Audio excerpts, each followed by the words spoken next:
The morning in Korvatunturi was soft when the elves Tinkle and Wink woke up. A lot of soft snow had fallen during the night.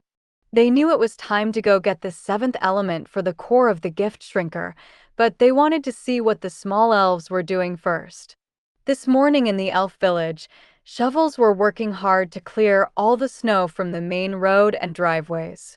Supplies were being moved to different workshops so the elves could make many different gifts. Tinkle and Wink watched the hustle from the upstairs balcony, and soon they were outside shoveling snow too, before leaving to visit the elf children's kindergarten and then search for the next element needed for the gift shrinker being built. When Tinkle and Wink finished the snow work, they headed to the elf kindergarten. The elves at the kindergarten were wearing small, new aprons and were pretending to practice gift wrapping. They were being taught patience and accuracy, and the small elves were really excited. Tinkle and Wink watched as the teacher elf advised the little elves on tying ribbons and bows.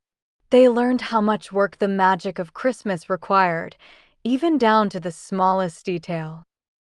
From the kindergarten, they headed to Research Workshop T7. Elf Professor Kusaparda was already ready. He said that the researchers had had to work really late, but luckily the calculation had succeeded just before morning began. Kusaparda announced that the seventh required element was samarium, big S letter and small m letter. According to calculations, the most suitable pinch would be found in Japan, where it was used a lot in lasers and research. So Tinkle and Wink packed the lacumate and headed to the Skyhopper. The trip to Japan succeeded at a suitable time in the evening because their purpose was to start a night shift in Japan, where mining this time took place in an old part of the mine, and finding the right samarium would be more likely there. After landing in Japan, they noticed that the climate was cool, almost like in Korvatunturi. They were near a research institute that specialized in the use of rare earth metals.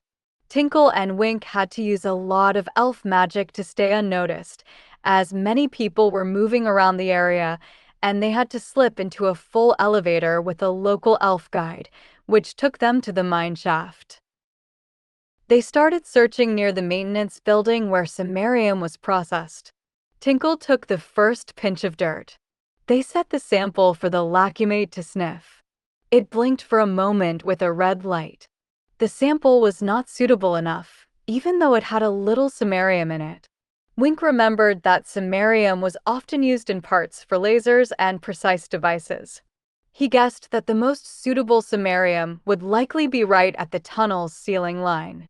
With the help of the local elves, they dug a pinch of ore, and the lacumate showed green, meaning it was just right for the core of the gift shrinker. They had found the seventh element needed for the gift shrinker. Returning to the Skyhopper, Tinkle and Wink, as was their custom, stopped to meet the local elf community. Even though it was night in Japan, the searching elves got to taste a traditional Japanese treat, small mochi rice cakes. Mochi is made from sticky, soaked rice that is steamed and pounded into a sticky mass. It is often made traditionally in wooden mortars and served as a small round ball. Mochi was very sticky, but delicious. The local elves gave them a bag of dried seaweed chips to take along as snacks, as a reminder of Japan's coastal culture. Tinkle and Wink traveled back to Korvatunturi with the Skyhopper and delivered the pinch of samarium to the research center. Tinkle and Wink went to their cabin, and after opening the evening snack package, Tinkle immediately noticed that his favorite, the star-shaped gingerbread cookie, was missing from the snack, even though Mrs. Claus had promised one. Tinkle decided to sneak back to the cafeteria. He searched and finally found one star-shaped gingerbread cookie on the shelf of the cafeteria cupboard. Then Tinkle returned to his cabin and enjoyed his cookie with a smile. Before their evening routines, the searching elves once again looked at Elf Professor Kusaparda's book, now at the next elements, which are many. Potassium, big K letter, an important plant nutrient, essential for nerve function. Calcium, big C letter and small a letter, the basis of bones and shells, common in minerals. Sodium, big N letter and small a letter, central to salt and the balance of body fluids. Sulfur, big S letter, a building block of proteins, occurs in minerals and volcanic gases. Phosphorus, big P letter, an essential part of DNA and ADP, important in fertilizers. Chlorine, big C letter and small L letter, a part of salt, sodium chloride, significant in chemical processes. Argon, big A letter and small r letter, a noble gas, the third most common gas in the atmosphere. Nickel, big N letter and small I letter, a transition metal, common in the Earth's core and in alloys. Copper, big C letter and small u letter, a conductive metal, essential in body enzymes. Zinc, big Z letter and small n letter, an important trace element used in metal alloys and coatings. After looking at the book, the searching elves washed and brushed their teeth and went to sleep. Tired, Tinkle pulled the blanket over himself so quickly that his toes were left outside the blanket.